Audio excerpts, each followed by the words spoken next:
Oberoi mention में एक अजीब सी खामोशी छाई हुई थी।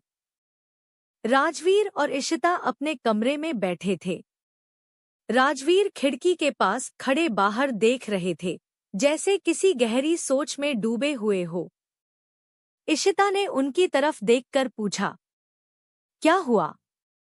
आप कुछ परेशान लग रहे हैं। राजवीर ने गहरी सांस ली। मैं आज सुबह की बात सोच रहा हूं। इशिता ने हैरानी से पूछा, आज सुबह? क्या हुआ था? राजवीर कुछ पल चुप रहे, फिर बोले, कबीर का यूं हयात को लखनऊ में छोड़कर मुंबई चले जाना मुझे ठीक नहीं लगा। इशिता ने धीरे से कहा, आए। आप शायद ज्यादा सोच रहे हैं। कबीर का प्रोजेक्ट भी तो जरूरी है। राजवीर ने सर हिला दिया। प्रोजेक्ट अपनी जगह है, इशिता। लेकिन इस वक्त हयात को सबसे ज्यादा जरूरत कबीर की है। इशिता चुप हो गई। राजवीर की आवाज में चिंता साफ थी। आशा की तबीयत पहले हाई ठीक नहीं है। आज वो ट्रीटमेंट के लिए फॉरेन जा रही है। और हयात, उस बच्ची पर कितना कुछ एक साथ आ गया है। एक तरफ माँ की बीमारी का डर, और अब कबीर का दूर चले जाना। राजवीर ने उदास होकर कहा, पता नहीं वो सब कुछ कैसे संभल रही होगी। इशिता भी अब सोच में पैठ गई। तभी दरवाजे पर हल्की सी नॉक हुई। दोनों ने दरवाजे की तरफ देखा। दरवाजा आधा खुला था और वहां हयात खड़ी थी। उसके चेहरे पर उदासी साफ नजर आ रही थी। इशिता ने तुरंत मुस्कुराकर कहा, अंदर आ जाओ, बेटा।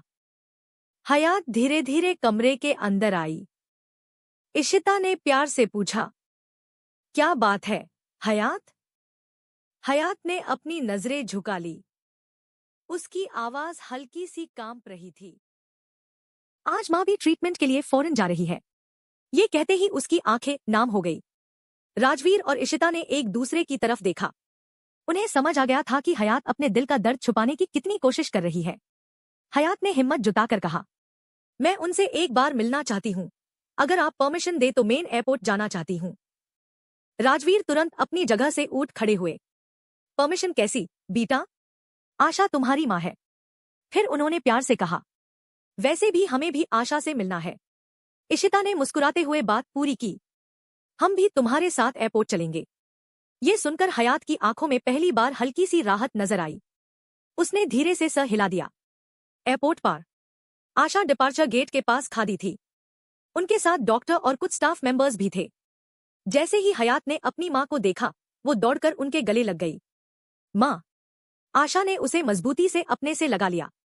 अपना ख्याल रखना, बेटा। हयात की आंखों से आंसू निकल आए। आशा ने हयात का हाथ मजबूती से थाम रखा था। हयात रोट यूं बोली, माँ, मैंने आपकी सारी बातें मानी है। अब आप भी मेरी बात मानिए। आप ठीक होकर वापस आएंगी। आशा एक पल के लिए खामोश हो गई। फिर उसने मुस्कुराने की कोशिश की। मैं प्रॉमिस करती हूँ कि मैं वापस आऊंगी। दिल ही दिल में उसने सोचा, जिंदा या मुर्दा। फिर उसने धीरे से पूछा, और कबीर? वो नहीं आया? हयात ने नजरें झुका ली। उन्हें जरूरी काम था, माँ। बस इतना कहकर वो चुप हो गई। आशा ने सब समझ लिया। उनकी नजर राजवीर और इशिता पर गई। कुछ पल तक वो दोनों को देखती रही। फिर उन्होंने हयात का हाथ पकड़ा और राजवीर की तरफ बढ़ा दिया। उनकी आंखें नाम थी। आपकी अमानत। इतना कहकर आशा चुप हो गई। इशिता ने बात का मतलब सिर्फ इतना समझा कि आशा अपनी बेटी की जिम्मेदारी उन्हें दे रही है। उन्होंने हाँ में सर हिला दिया। हयात अब भी रो रही थी। आशा ने उसके आंसू पोंछे। मुझे जाना होगा, बेटा। लेकिन तुम मजबूत रहना। बोर्डिंग की फाइनल अनाउंसमेंट हो गई। आशा ने एक आखिरी बार हयात को देखा, फिर राजवीर और इशिता की तरफ देखा, और बिना पीछे मुड़े डिपार्चर गेट की तरफ चल दी। उसके कदम धीरे धीरे डिपार्चर गेट की तरफ बढ़ने लगे। आशा ने एक आखिरी बार हयात को देखा, फिर राजवीर और इशिता की तरफ देखा, और बिना पीछे मुड़े डिपार्चर गेट की तरफ चल दी। उसके कदम धीरे धीरे डिपार्चर गेट की तरफ बढ़ने लगे। हयात की आंखों से आंसू रुकने का नाम नहीं ले रहे थे। माँ, उसने भरी हुई आवाज में पुकारा। आशा एक पल के लिए रुकी, लेकिन उन्होंने पीछे मुड़कर नहीं देखा। अगर वो मुड़ जाती तो शायद खुद को संभल नहीं पाती। उन्होंने अपनी आंखें बंद करके गहरी सांस ली और फिर आगे बढ़ गई। हयात वही खादी रोटी रही। इशिता ने उसे अपने गले से लगा लिया। बस बेटा, सब ठीक हो जाएगा। लेकिन हयात का दिल मान ही नहीं रहा था। उससे लग रहा था जैसे उसकी माँ उससे बहुत दूर जा रही है। हयात ने महसूस किया कि उसकी जिंदगी का एक और सहारा उससे दूर चला गया है। आशा के जाने के बाद तीनों एयरपोर्ट से बाहर आ गए। हयात की आंखें अब भी नाम थी। वो कार की बैक सीट पर इशिता के कंधे से लगी बैठी थी। इशिता प्यार से उसके बाल सहला रही थी, लेकिन हयात की उदासी कम नहीं हो रही थी। राजवीर कार चला रहे थे। रियरव्यू मिरर में उनकी नजर बार बार हयात पर जा रही थी। कुछ देर तक कार में खामोशी छाई रही। फिर राजवीर ने माहौल हल्का करने की कोशिश की। हयात बेटा। हयात ने धीरे से सर उठाया। जी। राजवीर मुस्कुराए। मुझे अचानक आइसक्रीम खाने का मन कर रहा है। हयात ने हैरानी से उनकी तरफ देखा। राजवीर ने नकली मासूमियत से कहा, लेकिन अकेले आइसक्रीम खाना अच्छा नहीं लगता। क्या तुम मेरा साथ दोगी? इशिता तुरंत समझ गई कि राजवीर क्या करने की कोशिश कर रहे हैं। उन्होंने भी मुस्कुराते हुए कहा, हाँ हयात, वैसे भी इतना रोने के बाद आइसक्रीम तो बनती है। हयात के होंठों पर हल्की सी मुस्कुराहट आ गई। मैं ठीक हूं, राजवीर ने मजाक में कहा। ये फैसला मैं करूंगा। और मेरा फैसला है कि हमें आइसक्रीम खानी है। पहली बार एयरपोर्ट से निकलने के बाद हयात के चेहरे पर सच्ची वाली हल्की सी मुस्कुराहट आई। राजवीर ने सुकून की सांस ली। कुछ ही देर बाद उन्होंने कार ओबेरॉय मैंशन में हर तरफ खामोशी छाई हुई थी। आज का दिन हयात के लिए बहुत भारी था। एक के बाद एक झटके उससे मिले थे।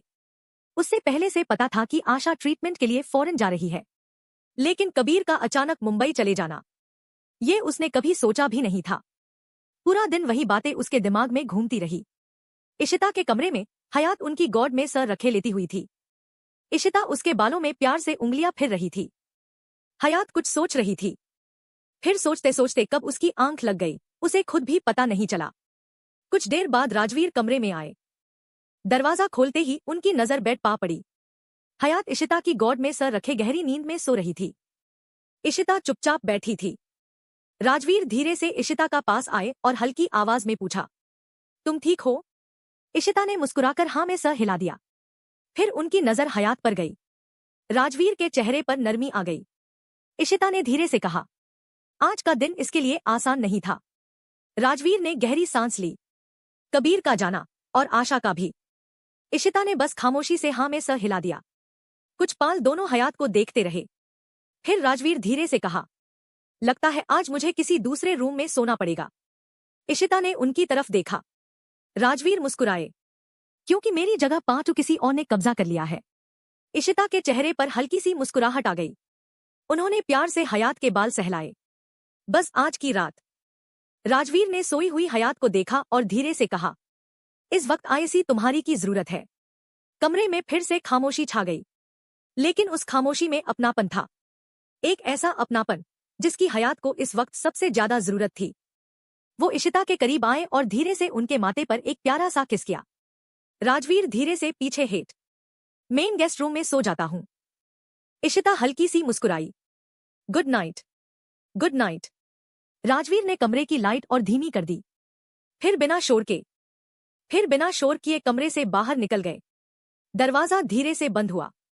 कमरे में सिर्फ इशिता और गहरी नींद में सोई हुई हयात रह गई। Next morning Oberoi mention. सुबह का वक्त था। हयात धीरे धीरे डाइनिंग टेबल की तरफ आई। राजवीर और इशिता पहले से ही वहां बैठे थे। जैसे ही इशिता ने हयात को देखा, उनके चेहरे पर मुस्कुराहट आ गई। गुड मॉर्निंग बीटा। गुड मॉर्निंग, हयात ने धीरे से जवाब दिया। इशिता ने उसके लिए कुर्सी खींच दी। आज मेरा आलू के पराठे खाने का मन था, इसलिए मैंने बनाए। फिर प्यार से पूछा, तुम्हें पसंद है ना, या मैं तुम्हारे लिए कुछ और बनाऊं? हयात ने तुरंत ना में सर हिला दिया। नहीं माँ, मुझे भी आलू के पराठे बहुत पसंद है। ये सुनकर इशिता के चेहरे की मुस्कुराहट और गहरी हो गई। उन्होंने तुरंत हयात की प्लेट में गरम गरम पराठे सर्व कर दिए। हयात ने एक निवाला खाया, और सच में यूज आलू के पराठे बहुत पसंद थे। उसकी आंखों में हल्की सी चमक आ गई। राजवीर और इशिता ने एक दूसरे की तरफ देखा। कल के म्यूकेबल आज हयात थोड़ी बेहतर लग रही थी।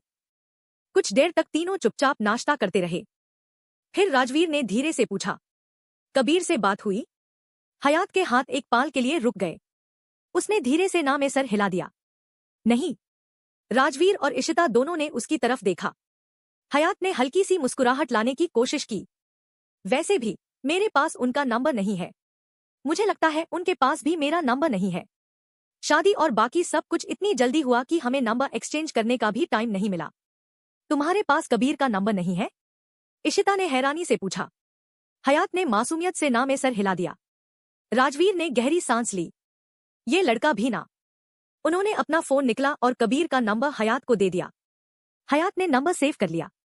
फिर धीरे से बोली, कल से मियां एग्जाम्स भी शुरू हो रहे हैं और मुझे कॉलेज जाना होगा। राजवीर ने तुरंत कहा, उसकी चिंता मत करो, मेन ड्राइवर से बात कर लूंगा। वो तुम्हें कॉलेज छोड़ देगा और जरूरत पड़ी तो वापस भी ले आएगा। फिर मुस्कुराकर बोले, अब तुम्हारा काम सिर्फ अभी तुम्हारा पूरा ध्यान एग्जाम्स पार होना चाहिए। अच्छे से पेपर देना और किसी भी बात की टेंशन मत लेना।